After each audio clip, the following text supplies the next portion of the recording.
Êtes-vous prêt pour ce qui va suivre?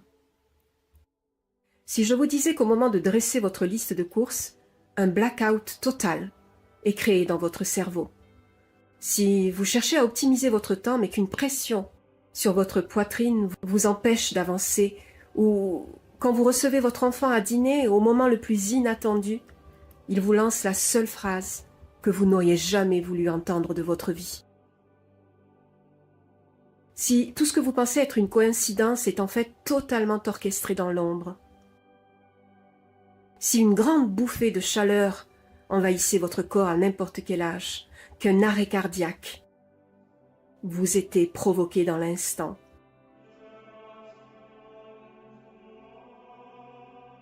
et je pourrais continuer comme ça, sans m'arrêter.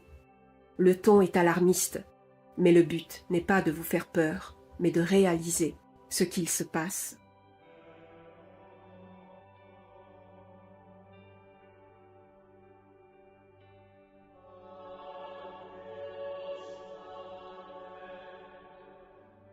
Il y a des cobayes dont on se sert pour voir comment l'être humain réagit sous l'influence de ces nouvelles technologies.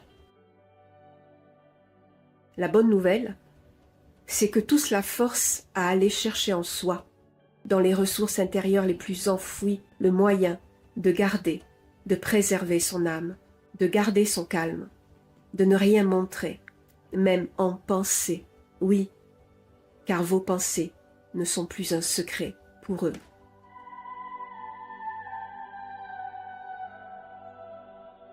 Regardez dans le ciel, car bientôt vous ne verrez plus les étoiles. Des tirs de fusées Falcon 9 ont placé plus de 4000 satellites en orbite terrestre basse autour de la planète, qui envoient des fréquences électromagnétiques, pas seulement sur les personnes que l'on appelle ciblées. Sous prétexte de sécurité de la nation ou pour un Internet plus rapide, Starlink prévoit d'en placer plus de 30 000. Non, ce n'est pas pour notre bien. C'est pour un contrôle total, un contrôle militaire total. Beaucoup de films nous ont avertis d'un choix à faire, inéluctable, définitif. Matrix parlait du choix de la science ou celui de la spiritualité. Les deux pilules. Le choix. Dans le mot spiritualité, il y a esprit, souffle. Le souffle. Et la neurotechnologie, c'est votre souffle qu'elle veut. Bien mieux que les films hollywoodiens, Jean, dans son Apocalypse, la révélation, nous a avertis de ce choix grave. Nous étions avertis. La marque de la bête est décrite comme une condition imposée à tous, petits et grands, riches et pauvres, libres et esclaves, pour pouvoir acheter ou vendre.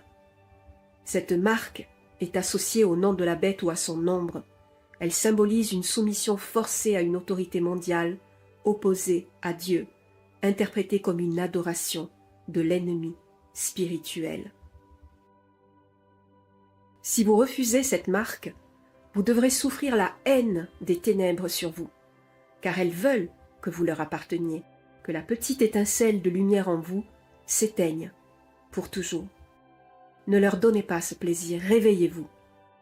Prenez conscience de l'enjeu, votre esprit. Il ne suffit pas d'être bon, l'homme doit reconnaître la vérité et en faire son seul bouclier. En effet, la science est depuis des siècles aux mains de forces obscures, antichristiques. Mais où trouver précisément l'antichrist?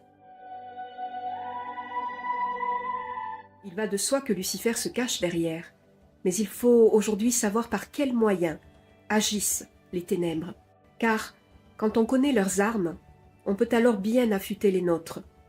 Un homme averti en vaut deux. Notre vigilance sera plus efficace et aussi redoutable qu'une double menace pour cet adversaire. La prostituée, la grande Babylone, qui est assise sur la bête. C'est ainsi que Jean, dans son Apocalypse, nous a dépeint la science, la sagesse terrestre, entre les mains de Lucifer.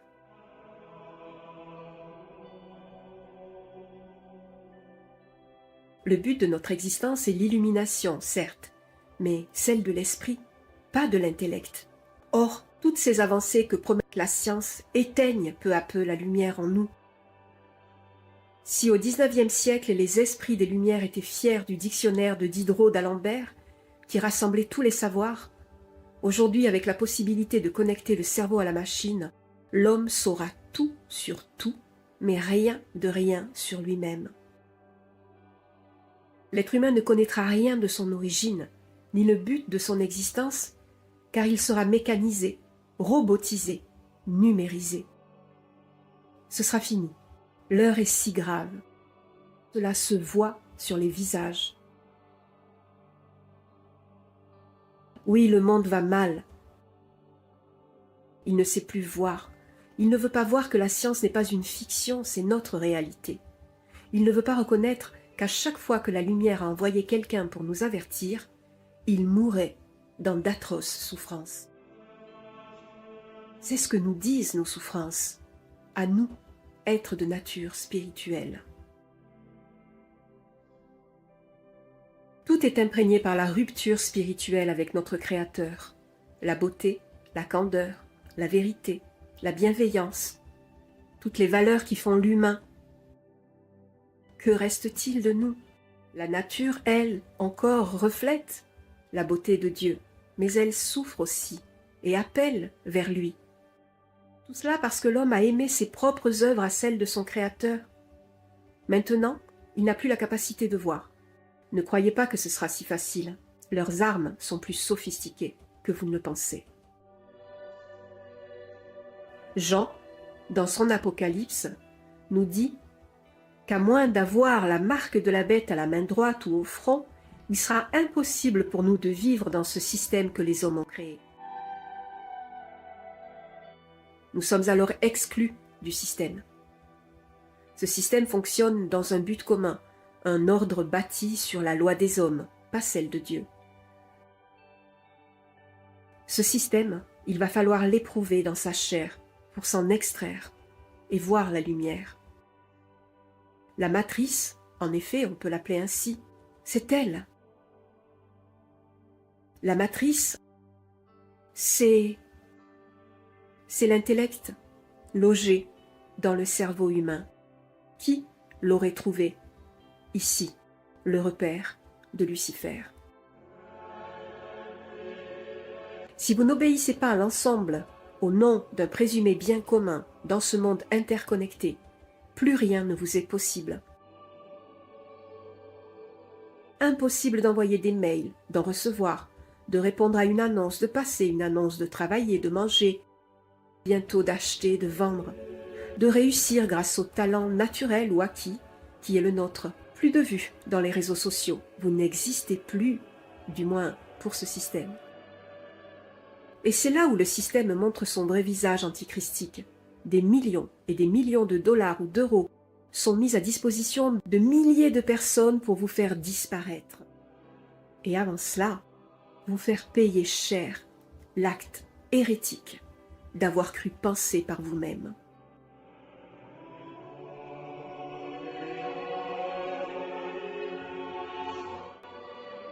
Ce que vous aimez seront mis à contribution pour vous atteindre et vous faire revenir à la normalité, car les fils de l'intellect canalisent une force luciférienne que l'esprit trop affaibli aura de la peine à déceler, à moins d'être relié au Christ. La normalité est faite de plaisir, de jouissance, de confort, de beauté, d'intelligence, mais tout est artificiel, rien de naturel. Rien de naturel. L'exemple le plus frappant de harcèlement coercitif, de mobbing, est Annie Altman, la sœur du PDG d'OpenAI. Après avoir annoncé des faits de viol commis par ses frères, elle est devenue une paria. C'est en vendant son corps qu'elle peut se loger, mais elle chante devant son miroir, pas devant un public. Sam Altman disait chez Tucker Carlson n'être que le visage public d'OpenAI, non l'inventeur, de même pour Elon Musk et SpaceX. Ne soyez pas naïfs, ce sont des militaires expérimentés qui sont à la manœuvre. Ce X qu'on voit partout, c'est le signe du faux, de ce qui n'est pas conforme à la volonté de Dieu. Des militaires qui œuvrent pour un pape noir. Les illuminés de la fausse lumière se sont infiltrés partout. En toute œuvre humaine, abandonnés comme des cadavres dans une obéissance totale à leur maître suprême. Établis en hiérarchie, il y a ceux qui sont à la tête, réellement conscients de ce qu'ils font, et ceux qui œuvrent plus bas, dans la même motivation ou pour l'argent ou la souveraineté de la nation. Le monde a mal. Nos âmes ont mal. Chacun est encore libre de mettre un terme à ce mal. Mais il reste si peu de temps. Une fois implanté, la possibilité d'exercer son libre arbitre devient impossible. L'esprit est trop indolent pour faire un choix. Mais pourquoi tant de souffrance, me direz-vous? Il faut envisager la réponse d'après celle de Jésus lui-même à Lucifer, lorsque ce dernier vient le tenter dans le désert. Je veux juste faire une parenthèse ici pour dire aux athées, à ceux qui ne croient pas en la lumière, au Christ, qu'ils vont se sentir bien seuls et abandonnés dans ces ténèbres. Jésus a dit « Moi et le Père, nous sommes un et un seul », ce qui signifie que l'ange déchu est en dessous de Dieu, donc en dessous du Fils de Dieu. L'ange lui promet tous les biens de la terre s'il se met à son service. Mais comment le serviteur peut-il demander au maître de le servir? Le serviteur a failli à sa mission. Et lorsque le Seigneur vient visiter une partie de ses terres, le serviteur dit que toutes ces âmes, c'est lui qui les a formées. Donc, elles lui appartiennent. Ce qui est faux. Le serviteur a failli à son devoir. Et au lieu de le reconnaître, il déclare une guerre à son Seigneur qui lui a tout donné. Mais vient le jour où le Seigneur applique sa justice. N'est-ce pas là la grande prière des chrétiens? Que ton règne vienne, que ta volonté soit faite sur la terre comme elle est au ciel. Ce règne, c'est celui où chaque pensée, chaque vouloir, chaque action est pesée afin que la volonté éternelle soit glorifiée. Servir le vivant et être heureux en retour, c'était le plan initial de la lumière, le fiat lux. Cette joie-là, nous ne l'avons jamais connue car jamais nous n'avons cherché à comprendre cette lumière. Savoir cela est important car lorsque nous décidons de servir le Christ, bien que nous soyons un petit être humain, nous savons que Lucifer n'a alors plus aucune prise sur nous. À condition de se tenir dans le Christ et dans ses lois, car l'amour de Dieu a ses lois. Elles ne doivent plus rester inconnues à l'être humain. Les enfreindre constitue un crime contre l'amour et un péché contre le Saint-Esprit. Mais revenons aux souffrances de notre monde pour mieux retrouver le lien avec le Christ. Le général Albert Pike, qui était grand maître du rite écossais du Sud, connu comme l'auteur du plan secret visant à instaurer le nouvel ordre mondial par 3 guerres, la dernière étant celle que nous vivons, afin d'imposer le culte de Lucifer. Le 15 août 1871, ce général, qui décédera 20 ans plus tard, dit qu'après la Troisième Guerre, ceux qui aspirent à dominer le monde provoqueront le plus grand cataclysme social que le monde ait jamais connu. Voici ses propres termes. Nous lâcherons les nihilistes et les athées, et nous provoquerons un formidable cataclysme social qui, dans toute son horreur, montrera clairement aux nations les effets d'un athéisme absolu, origine de la sauvagerie et du plus sanglant chambardement. Puis tous les citoyens, obligés de se défendre eux-mêmes contre la minorité révolutionnaire mondiale, extermineront les démolisseurs de la civilisation et les masses déçues par la chrétienté dont les esprits déistes seront à partir de ce moment sans boussole, à la recherche d'un idéal, sans savoir vers quoi tourner son adoration, recevront la vraie lumière grâce à la manifestation universelle de la pure doctrine de Lucifer, enfin révélée aux yeux de tous, manifestation qui suivra la destruction de la chrétienté et de l'athéisme simultanément soumis et exterminés en même temps. Vous voyez, il y a un plan et il est en passe de se réaliser, n'est-ce pas? Première Guerre mondiale, Deuxième Guerre mondiale, Troisième Guerre mondiale.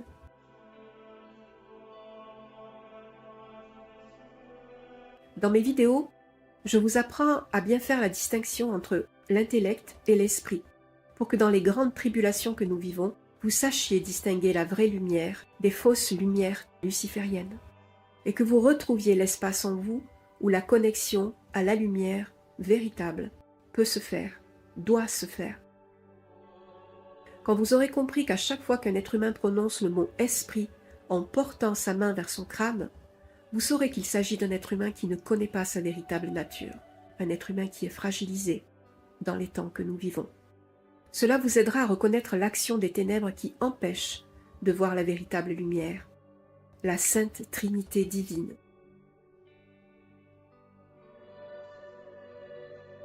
Comment cela est-il possible? Pourquoi n'avons-nous rien vu? Nous avons cru pendant 2000 ans que la mort du Christ sur la croix était voulue du Père. Le croyez-vous encore, devant toutes les horreurs que nous vivons, ce monde où l'on mange, viole des enfants, on boit leur sang? Certes, cela a toujours existé, mais cela est devenu le commerce le plus rentable. Ouvrons les yeux. La connaissance de la Trinité divine fut de tout temps empêchée par les chefs religieux, eux qui se prétendent être des guides spirituels. Jean le Baptiste et Jésus les surnommaient « race de vipères ». Jean, parce qu'il voyait qu'un seul d'entre eux n'était pas capable de recevoir la lumière pour la transmettre aux chercheurs. Jésus démasquait le pouvoir terrestre qui les aveuglait. Ils ont comploté pour l'assassinat du Christ, après 3 ans à lui tourner autour, à épier chacune de ses paroles pour le faire taire. Nous avons là le procès le plus injuste de notre histoire, commis contre l'amour lui-même. Comment ne pas souffrir? Ce sont toujours ceux qui disent servir la lumière qui sont les plus grands adorateurs de l'intellect et les gardiens de ce pouvoir terrestre. Ils s'affublent de grands noms, de beaux costumes, d'uniformes représentatifs, de colifichets, d'une foi aveugle pour paraître. Mais tout est froid. On reconnaît à la froideur l'œuvre intellectuelle. Eux sont les plus virulents. Préparons nos âmes. Le combat est là, car la lumière doit éclairer le monde et notre esprit. La lumière vivifie, apaise, nourrit, protège. Elle donne de l'espoir, mais il ne faut pas lui fermer la porte. Il y a tant de chapelles, de confréries secrètes dans ce siècle, et d'autres qui se montent chaque jour. Ne soyez pas tentés par le chant des sirènes, car ce chant est plus fort que jamais en ces temps de jugement dernier. Certains arborent la croix où le Christ est mort, mais ce n'est pas pour autant un gage de fidélité. Le malin se cache là, où l'on ne soupçonnerait pas sa présence. Observez la signature. Les Égyptiens adoraient le soleil, mais nous avons la connaissance de la Trinité par Jésus, par Jean qui a vu la colombe. C'est elle qui est la paix et la vérité. Ces gens se servent du nom de Jésus pour réaliser leur plan mondial. Ils ne le servent pas. Les entendez-vous parler des lois du Saint-Esprit? Non. Même dans les églises, on n'en entend pas parler. L'âme est prise dans les rouages de ces lois qu'il cherche à contourner. Il est pourtant plus facile à l'homme de reconnaître la volonté divine et apprendre à ne pas enfreindre ces lois, car ces lois sont bonnes pour nous. Elles veulent notre bien, notre joie. Les enfreindre revient à enfreindre l'acte d'amour, l'ordre saint et sa force qui parcourt l'œuvre de la création, le Saint-Esprit, ses lois, sa justice.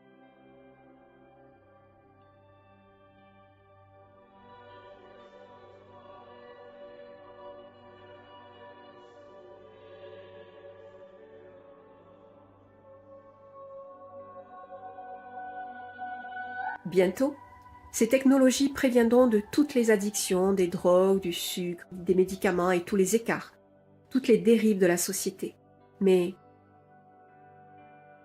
imaginez 1000 personnes, ou peut-être 10 000, avec le même visage qui vous encercle tous les jours, dès que vous sortez de chez vous. Quel serait votre état émotionnel? Ou qui vous viole électroniquement, vous torture? Imaginez une privation de sommeil pour une mort lente et insidieuse. C'est assurément un programme démoniaque qui, avec la 6G, la 7G, permettront de connecter la population, qui sera jugée, punie ou éliminée. Crédit social, détournement de biens, propriété, fonds fiduciaires, exploitation des données de votre cerveau, de vos données cérébrales, oppression d'un témoin, discrétion, vengeance commanditée, trahison d'une personne liée au programme, l'abomination contre nature de vivre dans des champs électromagnétiques satellitaires, incohérents avec les cycles de l'univers, et le nombre d'or, la vibration de Dieu. Retrouver la connexion avec l'esprit, c'est se reconnecter au troisième œil. C'est stimuler ce qui est humain en nous, pour ne pas périr. Une guerre est menée sur la conscience par un culte de contrôle, une arme militaire. Il ne faut pas la sous-estimer. Lorsque je parle avec ou j'entends parler des personnes qui vivent cela, je constate que la grande majorité d'entre elles est revenue à Dieu. Elles voient le mal en pleine action. La purification de notre être au milieu de ce chaos doit se faire jusque dans les moindres radicelles. Notre Seigneur impose le jugement. Plus aucun moyen de le différer, de le nier, de faire semblant. La législation telle que nous la connaissons, les lois terrestres des hommes ne suffisent plus. Seules les lois divines mettront un terme à cette horreur.